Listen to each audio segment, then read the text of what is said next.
নমস্কার, আমি চম্পা। সবাইকে স্বাগত চম্পা ভিলেজ রেসিপি।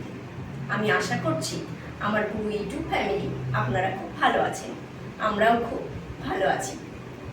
আজকে আমি আপনাদের জন্য একটি খুব মজাদার রেসিপি নিয়ে চলে এসেছি। আসুন আপনারা আমার সঙ্গে থাকুন, কেউ স্কিপ করবেন না, তাহলে পুরো ভিডিওটি বুঝতে পারবেন না, কোনো জায়গায় মিস করে যেতে পারেন। ভিডিওটি ভালো লাগলে অবশ্যই সাবস্ক্রাইব করবেন এবং পাশে থাকা বেল আইকনটিকে অবশ্যই প্রেস করে রাখবেন, যাতে আমি নতুন কোনো ভিডিও আপলোড করলে অবশ্যই নোটিফিকেশানটি আপনার কাছে পৌঁছে যায়। এবং ভিডিওটি ভালো লাগলে একটি লাইক এবং কমেন্ট অবশ্যই করবেন। সাথে থাকুন। আসুন তাহলে আমরা এখন কিচেনে যাই। আমি এই রেসিপিটি করার জন্য কিছুটা দুধ নিয়েছি। এই দুধটাকে আমি বেশ ঘন করে গরম করে নিচ্ছি, ফুটিয়ে নিচ্ছি।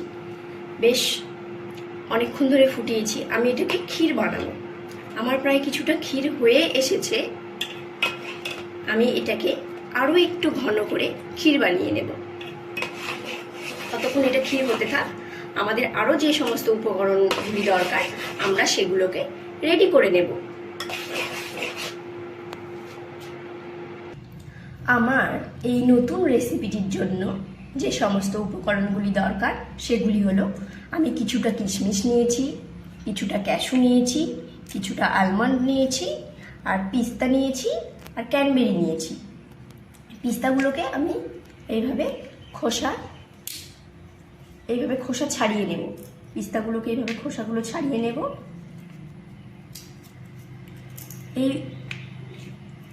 এই রেসিপিটি খুব সুস্বাদু। আসলে আমি হয়তো আপনারা অনেকেই বুঝতে পেরেছেন আমি কি বানাতে চলেছি।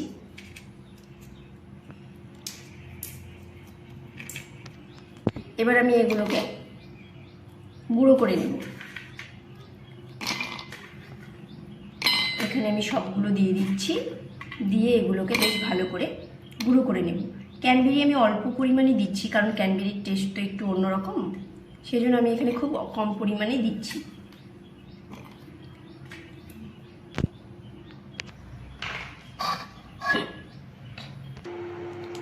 এবার আমার এই ক্ষীরটি বানানো হয়ে গেছে। দেখুন বেশ সুন্দর ঘন হয়ে গেছে, একটু ক্ষীর মতো হয়ে গেছে। এটা আমার রেডি হয়ে গেছে। এবার আমি অন্য উপকরণগুলিকে রেডি করছি। এবার আমার যে ড্রাই ফ্রুটসগুলো ছিল সেগুলোকে আমি এইভাবে বেটে নিয়েছি। এবার এটাকে আমি একটু কষিয়ে নেব। এটাকে আমি আরো শুকিয়ে নেব।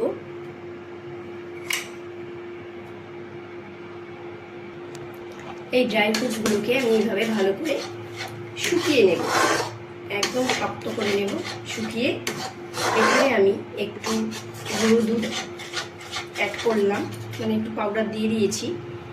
এবার আমি একটু যে ক্ষীরটা আমার বানানো ছিল সেই ক্ষীরটাও একটু আমি এখানে দিয়ে দিলাম, তাহলে টেস্ট বাড়বে। এবার আমি যে পাউডার দুধ, গুঁড়ো দুধ আর যে ক্ষীরটি দিয়ে দিলাম এগুলোকে ভালোভাবে মিশিয়ে এটাকে আমি একটা শক্ত ভাব করে নেব, যাতে এটাকে আমি হাতের মধ্যে পাকিয়ে গোল করতে পারি। সেরকম একটু শক্ত শক্ত করে নেব। খুব কম হিটেই এটাকে আস্তে আস্তে করতে হবে। খুব বেশি হিট দিলে আবার নিচে লেগে যাবে, সেই জন্য আমি খুব অল্প পরিমাণ হিট দিয়েছি এটাকে বানানোর জন্য। এবার এখানে আমি কিছুটা চিনি অ্যাড করছি। আপনারা চাইলে পরিমাণ মতো যে যেমন মিষ্টি খান সেই হিসেবে চিনি অ্যাড করবে। এবার এটা আমার বেশ শক্ত শক্ত হয়ে গেছে। এটাকে আর না করলেও চলবে। এবার আমি এটাকে নামিয়ে নেব। এটা আমার রেডি হয়ে গেছে। এটাতে আপনারা চাইলে ফ্রুটস কালার অ্যাড করতেই পারেন, কিন্তু আমি কোনো কালার অ্যাড করছি না। এবার আমি ক্ষীরে কিছুটা চিনি অ্যাড করছি।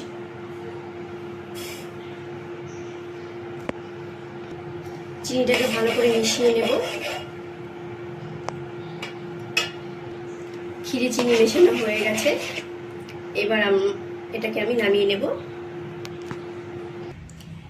এবার আমি কয়েকটা ব্রেড নিয়েছি, ব্রেডগুলোকে এইভাবে এই অংশটাকে বাদ দিয়ে দেব। এগুলোকে বেশ এইভাবে আমি বাদ দিয়ে দিচ্ছি। এরকম হচ্ছে, কয়েকটা তাড়াতাড়ি করে নিই।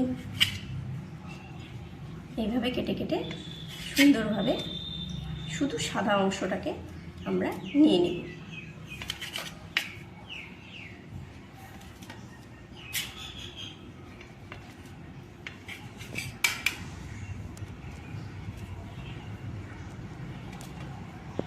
এইভাবে আমি শুধু সাদা অংশগুলো নিয়েছি। এবার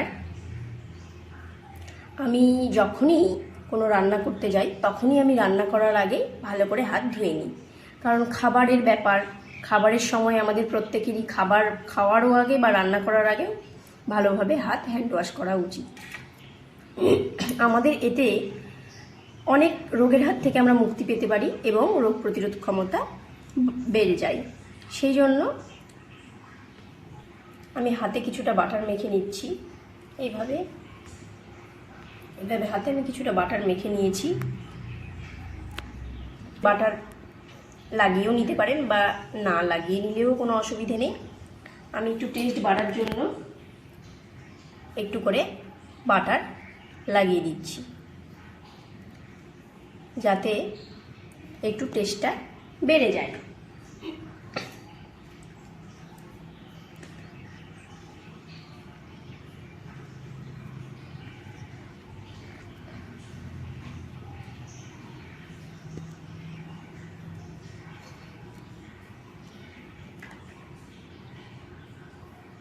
এইভাবে সবগুলোতে আমি বাটার লাগিয়ে নিলাম।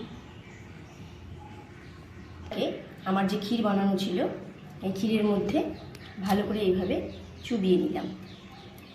নেবার পরে আমি এখানে যে আমার ড্রাই ফ্রুটসের যে অংশগুলো বানিয়ে রেখেছিলাম সেটাকে এর মাঝে দিয়ে দিচ্ছি। দিয়ে এটাকে আমি সুন্দরভাবে এইভাবে গোল করে নেব।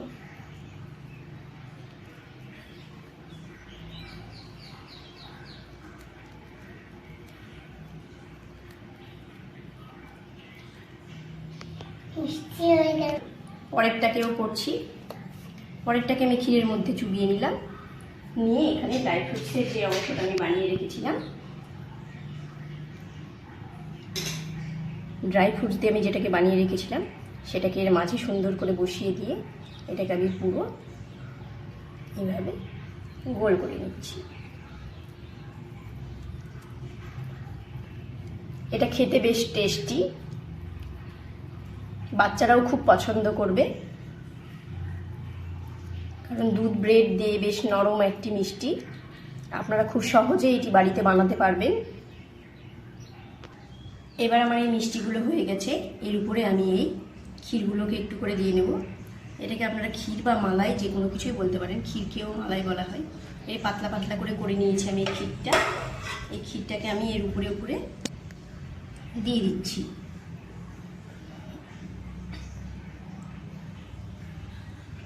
দিয়ে দিলাম। এবার এটাকে দেখতে সুন্দর লাগার জন্য আমি কিছুটা পিস্তাকে ছোট ছোট করে কেটে রেখেছিলাম এর উপরে ছড়িয়ে দেব।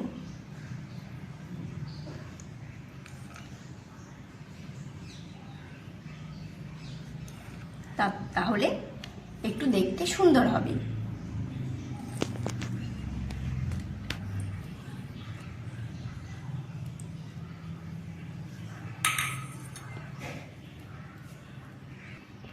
এবার আমার এই পুরো মিষ্টিগুলো রেডি টু সার্ভ।